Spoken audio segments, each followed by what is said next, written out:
we've talked a lot about how to prepare for an interview, questions you should be asking, etc. And today we thought it would be great to cover how to prepare for a review when that time comes. A lot of time, that first review comes roughly 90 days after you start a job, and they will continue throughout your tenure with that employer. So, Alisa, take it away. How should we be preparing for our reviews?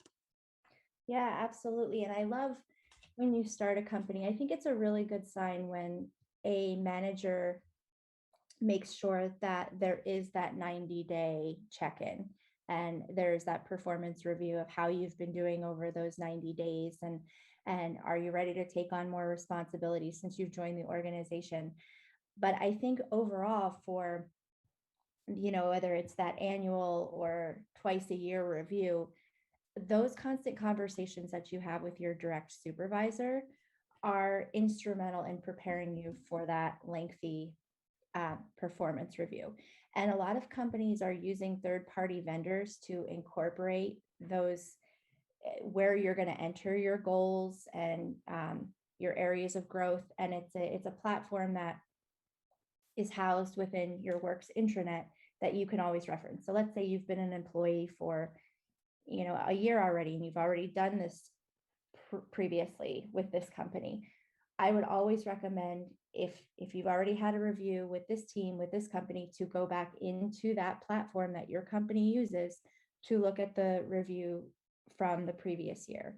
What goals were laid out? What were areas of improvement? What was the feedback?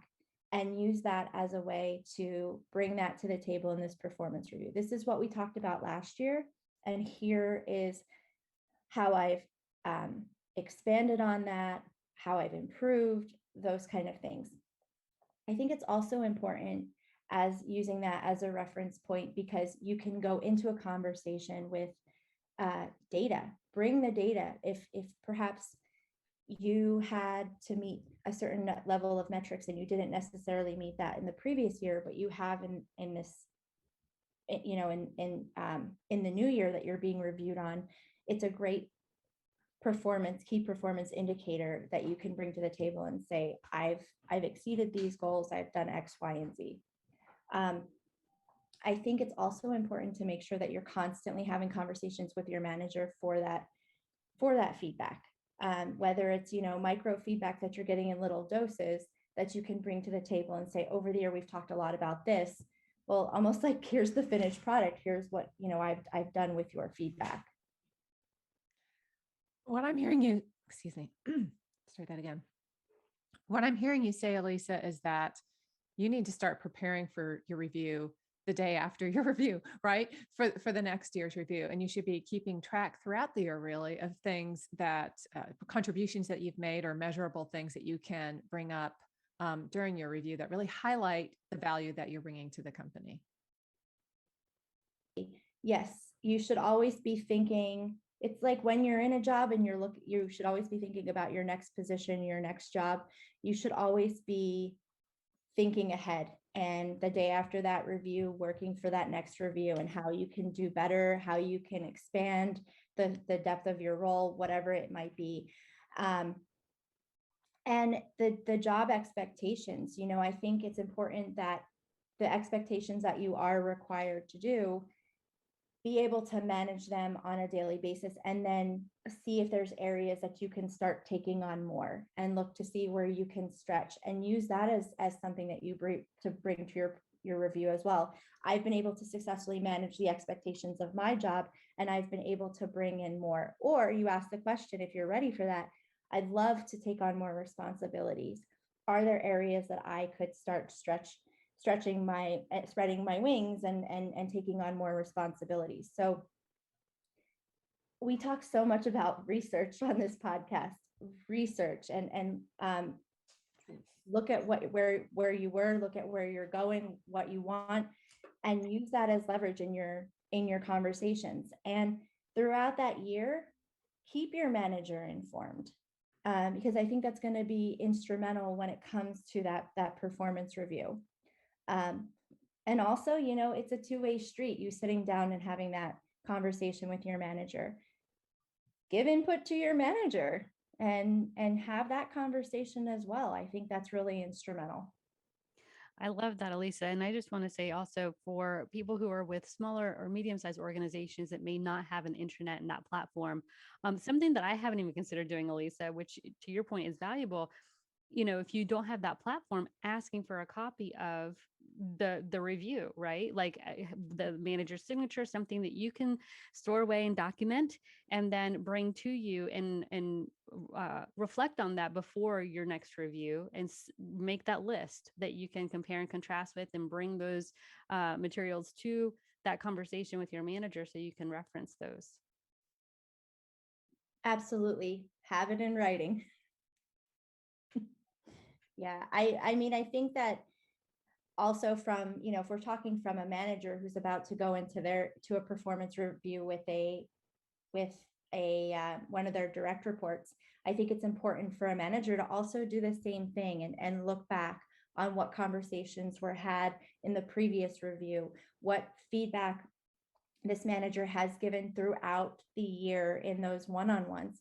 Is this person listening and absorbing the feedback that's being given to them up to this point, and be able to point out, hey, we've had these conversations and this came up throughout the year.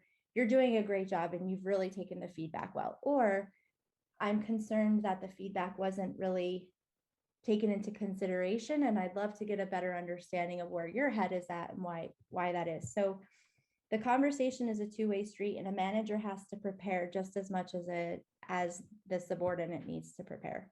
That's really interesting, Alisa. Would you cover or touch on that a little more? What if you don't agree with something that your manager has to say? What's the best way to approach that, and examples that you should have in your back pocket just in case? Yeah, I'm a big fan of the sandwich feedback, right? It's a glow, grow, glow. So, glow, grow, glow. I like that. Yeah. It's not only a sandwich, it's a tongue twister. I think it's important that when you're approaching a conversation where you have to maybe you're not necessarily agreeing, and you're not necessarily agreeing with your boss. I heard your feedback. I say a glow about it, something that's good about what they're saying. In practice, in theory, this was my concern, or this was something that necessarily didn't work in the context of this. However, I've been trying to do that in other areas. Do you have thoughts on that? And then kind of put it back and position in a way that find the positive, approach it with why that feedback was something that you weren't able to use or it wasn't successful, and then how you would try to continue using that feedback in other areas.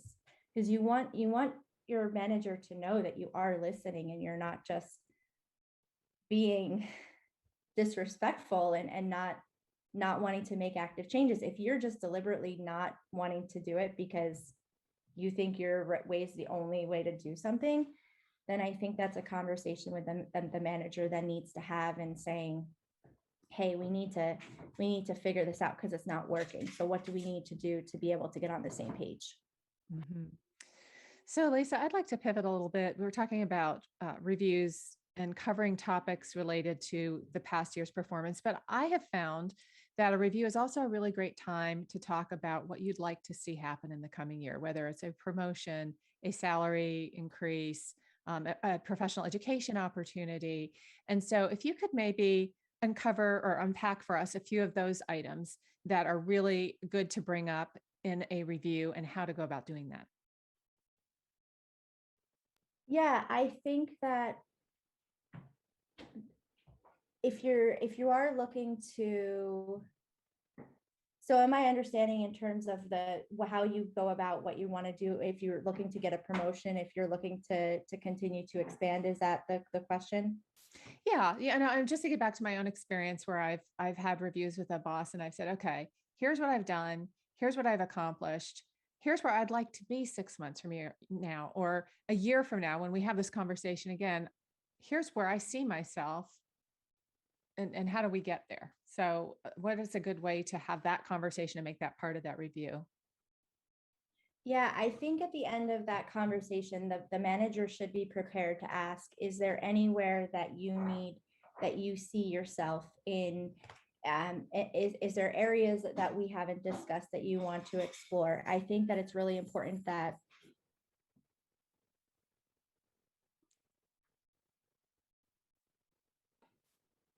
to backtrack, I think that it's important that the manager also comes prepared with that, because sometimes people get nervous if they're not prepared or they're not feeling necessarily confident, especially early on in the career, that they want to take on, hey, the manager, and say, I am ready to take on the next responsibility here. I think it's important for the manager to open up that conversation and say, is there something you would like to be doing? Is there somewhere else you see yourself?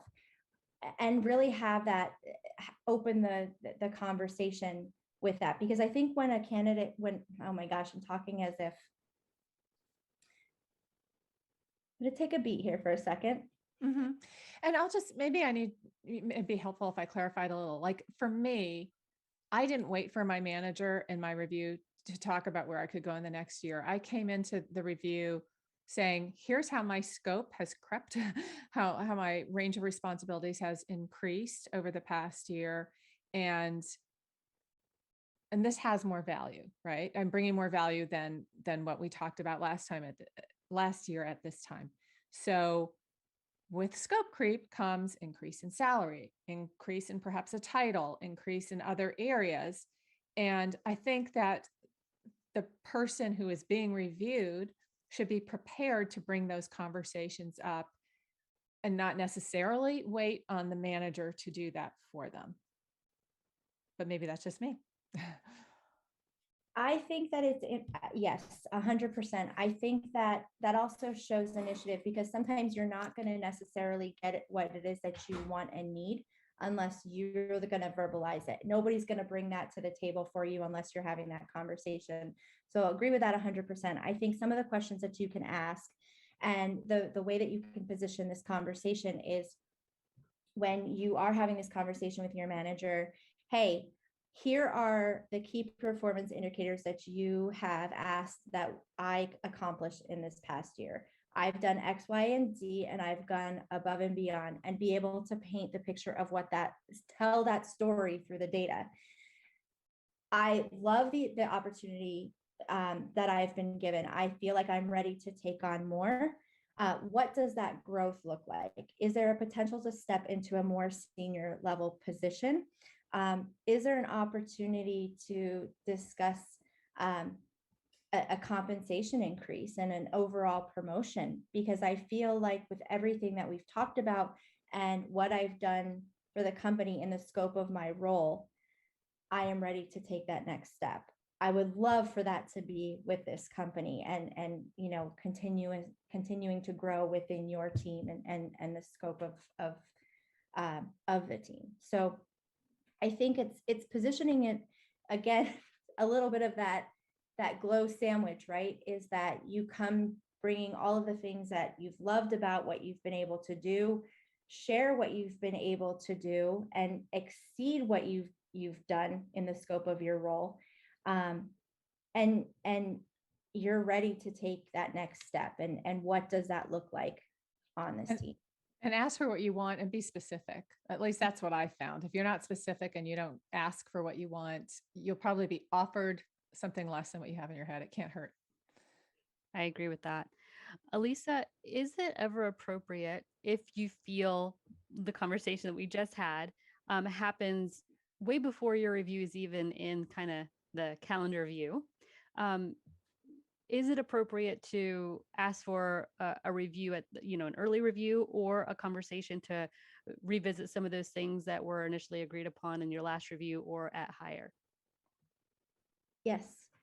I think that if there's something that comes up in the review, you may be in a situation where you've already been talking to your personal manager about some of the things that came up in the review. You may say, hey, you know, this is something we've been discussing for a little while now. Could we add some time 3 months from now to revisit this conversation and talk about, you know, once we've had a fuller picture of what I've been able to do with taking the feedback that you've given me, to revisit this in a few months and not wait until another year. So be proactive in continuing to have those touch points throughout the year to just do a check-in and a pulse check and review the feedback. So absolutely, I think that also, if your manager isn't encouraging that you continue to have those touch points and I then I think then you need to reflect on that as well as what that relationship looks like with your manager.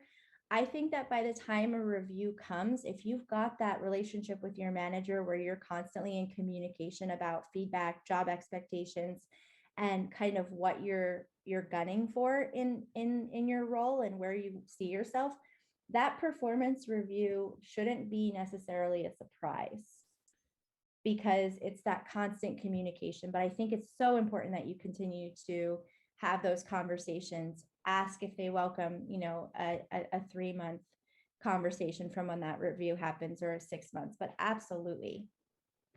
Alisa, I have a question about managers that you may not have that type of relationship with. And, you know, I think that reviews are almost just as bad as interviews sometimes. People work themselves up over them, and there's a lot of anxiety attached to it, especially if you don't have that said relationship. So, what is your advice for people that have a manager that's literally checking a box because it's review day and is not listening, is literally just giving feedback based off of a piece of paper that they looked at from last year, hasn't really gotten the chance to know you for whatever reason, and it is just cut and dry, and they're not actively listening. They're just giving feedback because it's, again, that check in the box. Goes back to being able to give the input and the feedback back to the manager. Is if you feel empowered enough to be open and honest with that manager and say, you know, I again, bringing the data, the metrics, as a employee of this company and a member of your team, I have delivered X, Y, and Z. And I'm concerned that the work that I've been doing and the impact that I've been making on the team isn't something that you might be aware of. And I want to know what we could do to rectify that situation and what's a solution that we can come up with, because growth and advancement is important to me. So if that doesn't, you know, if a light bulb doesn't go off in their head when you're coming to them and saying, hey, I'm concerned that we're having this review, but I feel it's not an accurate way to indicate to mark how I'm performing, I think that that's a whole other issue. And I think that gets into that self-reflection. Is if you have a manager who's not listening to you, who's only doing a performance review to check a box and isn't really engaged in you as an employee, then I think you need to start looking elsewhere. Great advice. Thank you, Any Alisa. other questions, Alisa? Or sorry, Sue? No, I'm good. Unless you have anything, Alisa, you want to add. No, I'm good. Okay. Thank All you, right. Alisa. Yeah. Thank you.